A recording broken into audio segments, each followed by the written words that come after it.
Hydroplaning, casually explained. What is it? Well, according to the Merriam-Webster dictionary, it says, to skid on a wet surface, such as pavement, because of a film of water on the surface, causes the tires to lose contact with it. In super simple terms, it's basically when your tires lose traction over water, and it causes you to skid. Now, I'm sure everyone knows what hydroplaning is, but do you really know how it works in detail? Let's get into it. First, tires.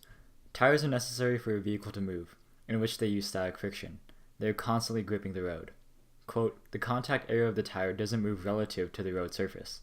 It's just that continuously new parts of the tire get in contact with the road as the wheel is rolling. End quote.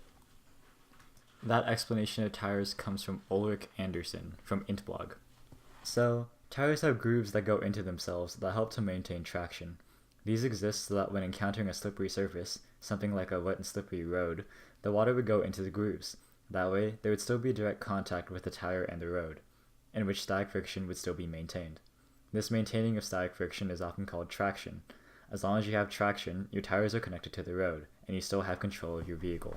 The important thing to know is, friction is absolutely necessary for maintaining control of your vehicle.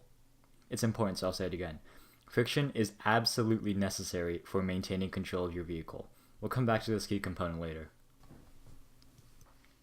Now, some tires are more groovy than others, which means some have more traction on wet surface than not, and we'll cover more of that later. Now let's talk about a car under dry conditions. Here we have a safe, responsible driver with good tires named Justin. He is going down the road in image 1.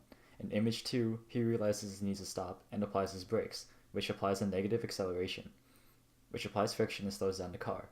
In image 3, he comes to a safe and complete stop. Good job, Justin. Now the road is wet because it's raining. And let's suppose, because this definitely isn't common, some idiot is just going too fast for anyone's good. Let's say he has bad tires too. His name is Ethan. Ethan is going down the road in image 1, realizes he needs to stop and tries to brake in image 2. But because of the rain, he loses static friction with the road and hydroplanes in image 3. The ideal thing to do would be to wait for the skid to end. The vehicle would eventually regain control, or he should ease off the brakes slowly. This is also contact with the tire and road would eventually be regained, and with that traction, he also shouldn't make any large steering movements as they would only further his loss of control. Now, you may be wondering, why this topic? Driving is a part of everyday life, and if learning about hydroplaning increases the safety of everyone, which it does, it should be shared, and that's mostly because safety is the most important thing. So be safe.